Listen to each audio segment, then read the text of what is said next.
What's good? It's Woog. Damn. So it's official now. They made Conor McGregor versus Dustin Poirier. Or should I say, they made Dustin Poirier versus Conor McGregor. Dustin Poirier is currently a little higher ranked at 155 than Conor. But Conor McGregor is officially back.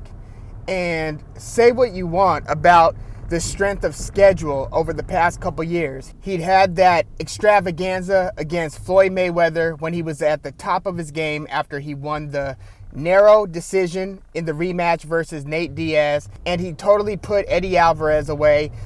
Maybe his most spectacular victory against a top-level opponent. No, actually, that would be Jose Aldo when Conor captured the featherweight title with the one-punch knockout. But Conor's performance versus Eddie Alvarez was probably the best round and a half that you'll get in a Conor fight. Where if you were to point somebody at a fight that would showcase what makes Conor McGregor special, that would be one. But you've got a few, man. Conor McGregor's already had a hell of a career. I wouldn't put him in the top pantheon of the greatest fighters of all time, just because his resume at this point doesn't merit that.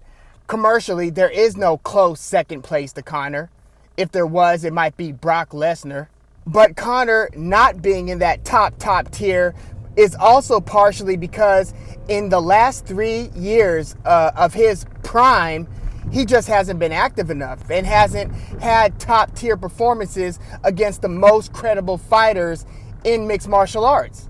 I mean, after his post-Khabib Nurmagomedov long layoff, the return fight was against Cowboy Cerrone, who wasn't a top 5 155 pounder, and Conor fought him up at 170, where Cowboy definitely isn't an elite contender. But that was Conor's return fight. And again, say what you want about the lack of top elite quality in Cowboy Cerrone, in the matching up with Cowboy Cerrone. But I mean, man, you want to talk about fireworks and a return performance and overachieving what the expectation might be. Look, Conor McGregor could have breathed fire on Cowboy Cerrone and turned him into a pile of ash, and it wouldn't have been much more impressive than what he did to him in real life. I mean, damn, when you literally invent new ways of knocking an opponent out, stopping a guy with your shoulder from the clinch, I mean, the guy just performs at these miraculous levels when the stage is the brightest. Except for that Khabib Nurmagomedov fight. I'll even say that he way overachieved in that boxing match versus Floyd Mayweather. But when the lights seem to be the brightest, the greatest of Conor McGregor seems to come out. And the lights have been pretty damn bright for a few years now. But from a competition standpoint, when you talk about who the best 3 to 5 fighters at 155 have been over the past few years, you would have to say Khabib, Tony Ferguson, Dustin Poirier, and Conor McGregor, obviously, Justin Gaethje. And Conor, because of his, super duper fight versus Floyd and his super duper fight versus Khabib Nurmagomedov, and because of his 2 fights versus Nate Diaz, who we could visit the merits of those 2 fights and what that means from a legacy standpoint, but it was a rivalry. It was up at 170, which wasn't Nate's natural weight class and isn't Nate's natural weight class either. But Conor hasn't fought Justin Gaethje, hasn't fought Tony Ferguson, lost to Khabib, lost the first of 2 fights versus Nate at 170, and then returned to fight basically an even fight, which he was awarded the victory in the rematch with Nate. But again, hasn't fought Gaethje, who's kind of a newcomer to the elite scene. I mean, people have really only started caring about Gaethje over the past 1 year, if it was the Tony fight that did it for you, and maybe 2 years if you've been tracing him since his loss to Dustin Poirier in that fire fight where he was stopped in the 4th round. That's an all-time action-packed fight, by the way. But Gaethje had been on a tear since then, and that's when people really started caring about Gaethje. So I won't hold not fighting against Gaethje against Conor. But he never fought Tony Ferguson. But Conor has fought Dustin Poirier and stopped him pretty early. But that fight was 6 years ago. That's 14 fights ago for Dustin Poirier, who's done a lot of improving since. So the question is, in this rematch between Dustin Poirier and Conor McGregor, which it's going to look weird putting a two by their names because much of the MMA public is going to have to be made privy to the fact that they did fight before. So a lot of people aren't even aware that there was a part one, because when there was a part one, Conor wasn't a household name yet, and you had to be a real hardcore fan to even know who Dustin Poirier was at that time. That was before Poirier's coming out party against Anthony Showtime Pettis. So 6 years have passed, and the question is, has Poirier improved enough, and has Conor taken a step back towards the pack and deteriorated even slightly enough for the tides to turn dramatically and for Poirier to be to have a real shot at winning this one? And I think that the answer to whether he has a shot at winning is yes. I mean, Poirier has fought the best of the best and has only lost to Michael Johnson like 3 years ago, and then lost to Khabib last year since his loss to Conor McGregor. Everything else besides that has been a win for Dustin, and it's been against increasingly tough opponents. Again, we didn't know then how special Conor was and how great of a career Dustin would go on to have. But my first impressions are that Dustin has a legit shot in this one. I don't think Conor is as focused as he was when he was in his early 20s and hungry. In fact, my dad, huge fight fan, suggested that Conor McGregor would not ever truly get back on track in his MMA career after receiving such a payday versus Floyd. And there's a lot of truth lingering to that. He took his foot off the gas in terms of his MMA training intensity and the frequency of his MMA schedule. He started a super successful Proper 12 whiskey brand, which you even see the branding of Proper 12 in the biggest of boxing fights today. So props to Conor and the Proper 12 marketing team for that.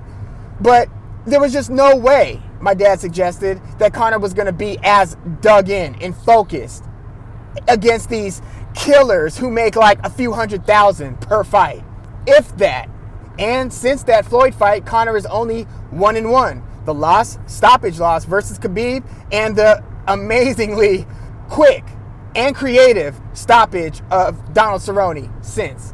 But as different as Conor's career is today than it was before 6 years ago when he had first fought Dustin Poirier, I think that if this new apparent focus that Conor seemed to have, you could see it in the interviews leading up to his return fight versus Cowboy Cerrone, that Conor is, at least internally, shifted or reshifted his focus back into dedicating his devotion to MMA and his MMA development and trying to be the best fighter he can be.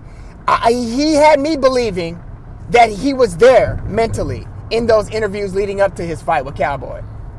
And if he still has carried that even through this 2020 COVID era, and if he hasn't wavered too much from that 2019, early 2020 focus, then I think Conor still might just be too damn talented and gifted, special, for Dustin Poirier to get the drop on him.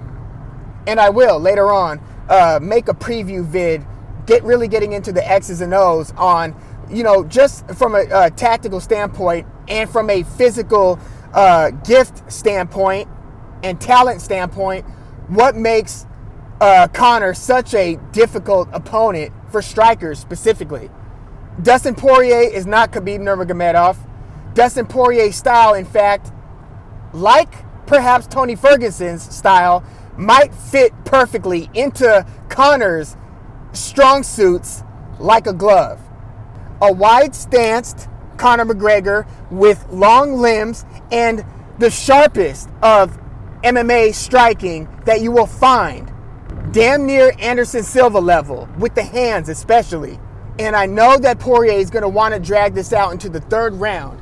My question is whether Poirier makes it to a third round versus Conor. I truly believe that Conor is still that special if he is focused. But yeah, nobody can knock the quality of opponent. As much crap as we give Conor, nobody can knock the quality of this choice in opponent.